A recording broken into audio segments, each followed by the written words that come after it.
Ang nakaraan sa Pinoy Big Brother Gen 11. Isang task ang ibinigay ni Kuya sa bagong housemates na sina JP at Jolie. Ang napili ko po ay magkababata na parang kayo pero hindi. Task na naging dahilan ng agam-agam ng ibang housemates. And now I feel like she's something. Hindi siya 18. Wonder din po ako kung magagawa ko po talaga or ma-execute ko po ng tama yung sa task. Ngayong gabi, muling mababalot ng tensyon ang bahay ni Kuya. Hampas. Hampas sa akin, Jay. Hindi naman talaga siya dapat itolerate. Ang isang bahay to. I-controlin mo na lang din. Ibig mong luwag ang tornilyo. Kung ayaw nila sa akin, edi wag.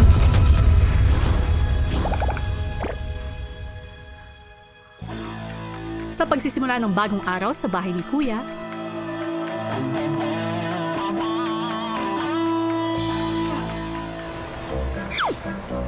Ba? Sino sa larin? Same. May kababalaghan sa loob ng bahay ni Kuya.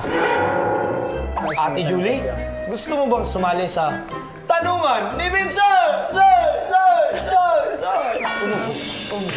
How was your sleep? Okay naman. Parang nasa bahay lang. What is your ideal guy? Family-oriented. Uy! Anong bahala sa One. Ulit. Handsome or funny guy? Funny guy. Binsoy, ang aga ha? Sa living room, tuloy ang kasiyahan ng housemates. Hawakan mo yung kamay ng nasa kanan mo. Tapos, Mamaya mo siya tatanggalin hanggang matapos ang laro.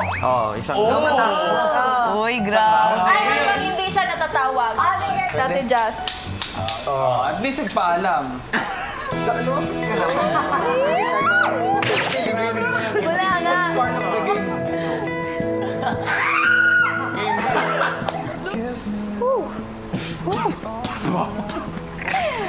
Maya-maya ay ipinatawag ni Kuya sa na JP at Jolie.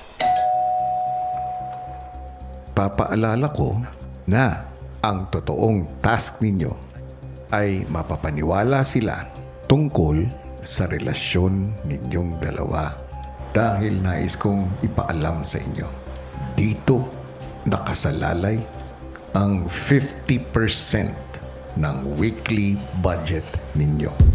Natin ng budget for the food kasi puro gulay na kami this week. Ano kayo? 50%? O sige, magagalingan ko po. Opo, Kuya. Kayo lang dalawa ang pwedeng makaalam nito. Sa puntong ito, ay papapasukin ko na kayo sa loob ng bahay.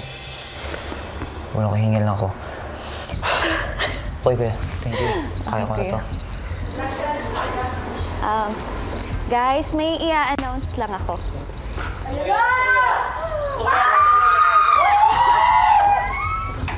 So, gusto ko ipakilala sa inyo yung pinaka-special na tao sa life ko at na moment. Actually, nakutuban na po naman namin na meron siyang dinadalhan na pagkain, na mga pangangailangan dito, kung saan man po. But, di po namin sure if kaano-ano niya and kung lalaki ba or babae. Tawagin ko lang.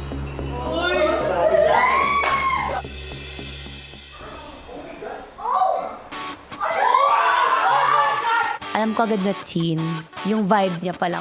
Na yung energy na feel ko sa kanya is parang si Binsoy na si Jan.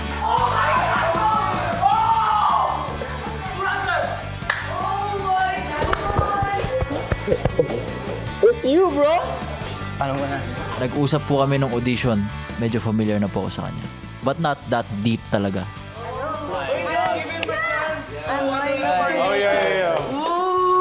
Paglabas niya ko yan, nakangiti siya eh. Pagkakita ko sa kanya ko yan, yung mukha niya po kuya, parang napakabait po. Kaagad naman ibinahagi ni JP ang gawa-gawa nilang kwento na parte ng planong pagpapanggap nila ni Julie. Bata pa lang kami ni Jo. Magkasama na kami sa Bicol. So, elementary.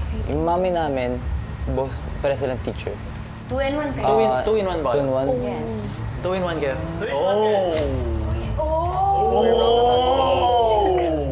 Pinakilala ko po siya na parang 2-in-1 po kami. Parang kung ano na lang pong pumasok, sinasabi ko po. Pero kasi kasi parang kinakabahan kami at first kasi parang dito lang sa PBB malalaman ng situationship kami. Pero parang So, tagal namin. let's give him a tour. Yeah. Go, Jared. Better. Na like sobrang secret lang talaga yung now. Tapos kinakabahan ako Bakit secret kayong dalawa? Eh, di ba close yung family niyo? Hindi kami. Situationship. Mutual understanding. Pangit yung situationship. How would you feel if may nagustuhan siyang iba? It's up to her na. It depends on her? Oo, kasi I cannot stop her. Oh, pero how would you feel? Siyempre, I would feel sad or betrayed ka na. Mapanindigan kaya nila JP at Jolie ang pagpapanggap na sila ay nasa situationship at i-ship kaya sila ng mga housemates para mapanalunan ng 50% na kanilang weekly task at ano nga ba ang weekly task na ito? Yan ang ating alamin sa mga susunod na araw. Hello Philippines! Hello world! Speaking of ships, tuloy-tuloy ang paglayag ng mga ships sa loob ng bahay. Gaya na lang ng patuloy na pagtukso dito kina JM at Jazz. Pero bukod sa kanila, sino pa kaya sa mga housemates ang mas napapalapit sa isa't isa? Pilipinas at Team Online, narito ang kwento. Sa gitna ng bonding sa living room, isang tanong ang ibinato ni Jazz kay JM.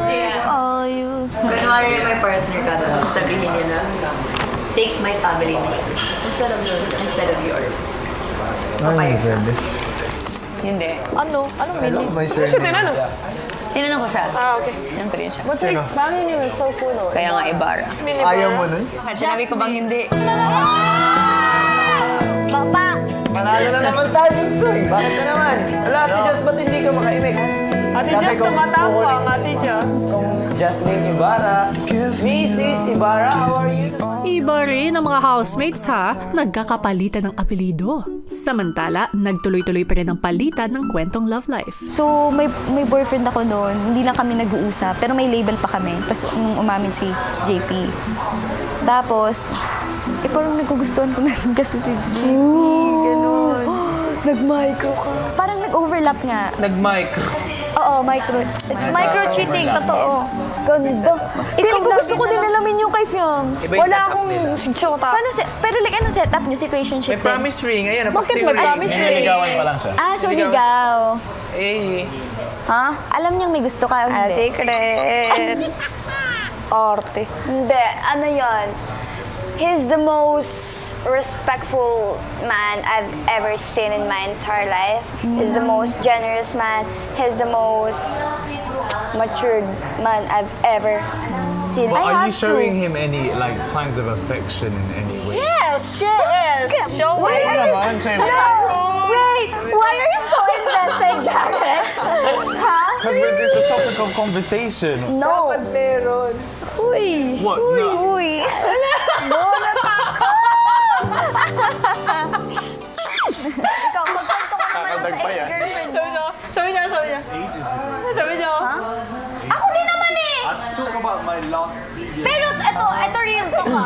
Yung ex ko, I forgot his face na. Totoo ba? Totoo, I swear. I swear. Because I've noticed kasi na Fiang is close to JM and Binsoy. And naging close na din sila ni Jaren, ganun. And you know, I'm very careful when I know someone is in a relationship. If someone, at least may manliligaw, like Fiang was open about it na may manliligaw siya, may ringa siya, may ganun. So parang, I had to be certain also na may mga other feelings din na maapakan, which is outside. Si Jazz, minabuting kausapin si Jaren. It's just me as an ate thinking.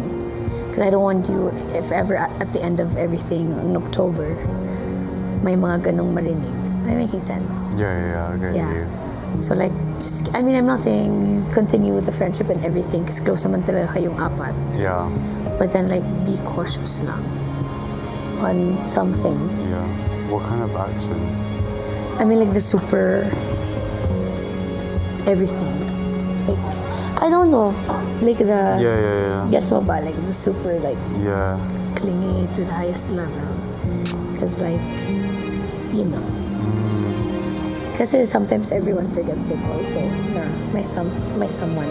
Baka lang we don't know what's going around. So just be cautious. With me and Fiang. I'd say that she is quite touchy. She's very clingy in the friendly way. Yeah, parang Oh, hell no. And then si JM tinutokso. Kaya sinasabi ko nga, JM, huwag mong tuksohin. Hindi, parang kinausap ko na si Jaren na careful sa mga action sometimes din. Kasi she's not in a relationship, pero may someone. So parang we don't know eh. Parang yun lang yung naisip ko na worry lang. Last. Pero kasi sabi ko, easier ko kasi kausap si Jaren kasi mas close ka. Ayoko kasi na mag-jump in. Kasama na hindi pa ako super sure how. Kasi mas close naman si girl sa mga lalaki compared sa girls. Ay, wait. Baliktad. Ito. Isa na lang. Actually, kung dito lang kuya, yung isipin mo, Walang issue. Yun yung sabi ko. Yun lang ang magiging problema lang is dahil nga may sa Misinterpret, gano'n. Kasi nagsimula siya kay Mark, gano'n. So parang, and then sometimes, Ito ang pinagkaiba, Justin. Yung kay Mark sa akin Fiang. iba kasi yun. Si Mark ang Lumalaki. Yung kay Jaren at kay Fiang, si Fiang ang muna. Oo nga. Matapos makahanap ng tiyempo ay kinausap naman ni Jared si Fiang. You have someone outside, no? Outside, a guy outside. You have feelings for each other, right? And then? And like, maybe I might be too touchy with you. Yeah, but I know it's as a friend's way, but I don't know how others might perceive it, especially him. No? Huh? No? Yeah. What do you mean no? Hindi naman. It's okay. Yeah. What do you think he would think? Wala. Kasi kilala niya ako. Very clingy din ako sa mga friends niya. You know, touchy and all. Okay, I was just wondering because just in case. Yeah. In case how others Thank might you. perceive it, especially him. Yeah. Yeah. Okay, cool. Huwag kang OA. Sila ang mga nominado ngayong linggo.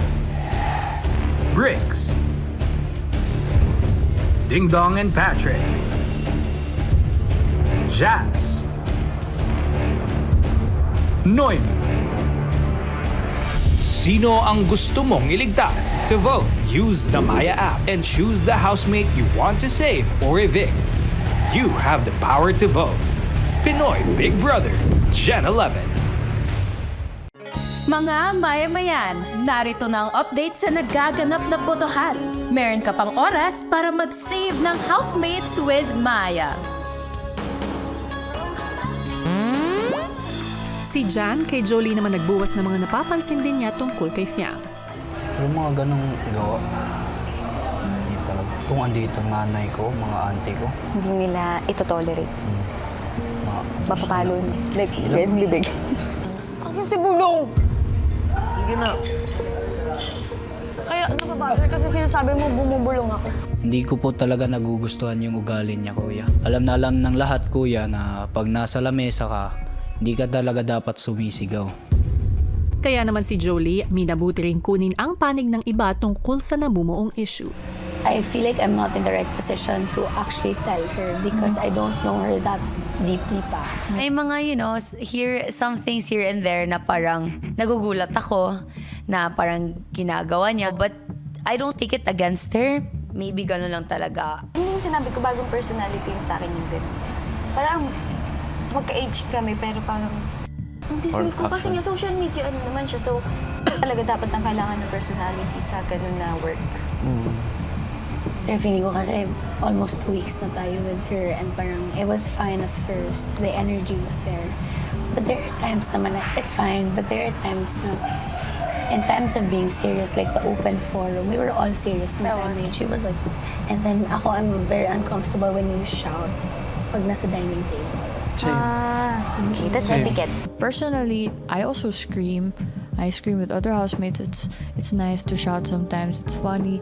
Pero yung Fiang po kasi parang ginagawa niya ng like inside voice. And her inside voice is basically just screaming. Being rude is not just because it's a joke doesn't mean It's cool, yeah. Yeah, doesn't mean they're okay with it. Kumbaga Maybe kasi yung ibang mga, for example, kinakain tsaka ni Rain, parang hindi siguro sanay na nakikita gano'n. environment ba? I'm just joking. I treat you like this, but I'm just joking. It's not fair. Like, she also can't, I mean, I guess she got more comfortable now. Pero she has to be more aware of how people are feeling and how people take her jokes. Kaya yun, parang, and hampas. Ay, bastos ka naman. Hampas sa Jay. Ah, totoo? Kaya meron ng open forum. Ayan, napagsabihan ko na siya doon. Up to now? Tingnan mo yung dito ni Sige. Pero, tanong mo, ay, bakit ang dami ko sabi niya? Wag, kasi baka masamain. Sabi niya lang, kasi naghahampasan kami ni Bunso. So parang, Pero si Binsoy man pala talaga. Hindi. Ayaw niya lang mapasama si Fiang.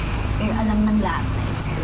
Sa akin lang, J, is okay na Pero okay siya kasama, pero Wait lang. Sa akin, J, okay na ako na ginaganon ka niya. Kasi naiintindihan ko yung sinasabi niyo. No? Open. May ganun talaga akong may ganun akong kaibigan. So, naiintindihan ko si Piang. Pero yung ayaw ko is yung tuwing kumakain tayo, tapos sumisingaw. Yun siguro. Kasi sa lahat, alam sa lahat disrespectful yung ganun. Para sa akin, alam na lang. Yun yung pinakaayaw ko na gawin ni Piang. Yeah, I was wishing sa open forum kaya Jem would say it seriously. Pero he joked it. Maikli lang to, gusto ko lang i-remind na yung applicable din sa amin, mga lalaki, ang physical abuse. Oy, it can be. Diba, kuya? It can be. Yeah, pwede nyo sabihin yun kung hindi kayo komportable. Hindi talaga komportable sa akin. Hindi, serious niya. Pero, nag-iba. Yung ano ba alam mo, ikaw ka. Tumawa na lang. Tapos tumawa na lang. Pero ako lang kung sa totoo lang. Ikaw, ulit. Ayaw ko talaga na ginaganon-ganon kayo. Kayong dalawa talaga. Ayaw ko. Parang iba kasi Alam nyo, hindi na ako nagsasalita kasi hindi naman din kayo maniniwala sa akin eh. Parte na po siguro ng pagkatao niya, kuya, yung ganung kung nagtatawanan po or pag nagkukulitan po. Yun po talaga siguro yung love language niya, kuya. concerned sila sa'yo din na nagkakapasakan na. Nagulat nga ako kanina nung gumanon. Doon ako nag-alala baka na-misinterpret nila na ano. Kasi pasain talaga ako. I think it's not time to tell Piang kung anong problema. Kasi baka maano. Alam naman niya eh. Alam niya, matapang nga siya eh. She can tell, of course, like whenever she does her actions, of course, she can see that people are reacting. Obvious na para sa kanya. May ginahistoryan. But she doesn't care. Ang mga housemates patuloy na nababagabag sa ikinikilos ni Fiang. Hindi ako din, if ever, masyadong mag-talk to her if may something. Kasi ramdam ko na I'm not the right person to talk to her if may mga something pa. From their perspective, when they're seeing her doing stuff like that to you, maybe it can be too much, especially for them. If they don't see anything like that, of course they're going to be affected. Pag hindi ho niya makontrol yung tawa niya, bigla na lang humahampas sa balikat namin. Yung mga kaibigan din namin sa labas, ganon din pagtrato sa amin na ano, pag nabibiruan ng kukulitan. Eh pag nasobra naman, pinagsasabihan Kayo na lang naman magsabi. namin. Ang hirap na ho magseryoso sa ganon, so tatawa lang ho ako. Tapos tatawa din ho siya. Sa tingin mo, kaya nyo ni Ding na like sabihin kay Fiang na yung pa mag-holiday siya, like yung mga concerns about sa kanya ba, like Kailangan lang ng someone or taong feeling ko yung willing makinig sa kanila. Maybe kasi yung ibang mga, for example, kinakain tsaka ni Rain, parang hindi siguro sanay na nakikita gano'n. Environment ba? At saka hindi naman talaga siya dapat i-tolerate. Medyo nakakaramdam din ho kasi ako eh, na parang nagiging iba ho yung dating sa ibang housemates dito. Si Fiang din ho yung mapapasama at sa ganung bagay. Subukan ko na lang kung kausapin si Fiang. Abangan bukas! Feeling ko kasi kailangan niya rin ho mabago yung ganung gawain ni Fiang o ganung kilos ho. Simulan natin dun sa kamay mong mabigat na hindi mo makontrol kapag masyado ka nagiging masaya. Siguro kapag tayo na lang nila Binsoy. sa kanila yun, kung may misinterpret nila, hindi naman sila kasali. So bakit ko sila iisipin? Kung ayaw nila sa akin, edi wag.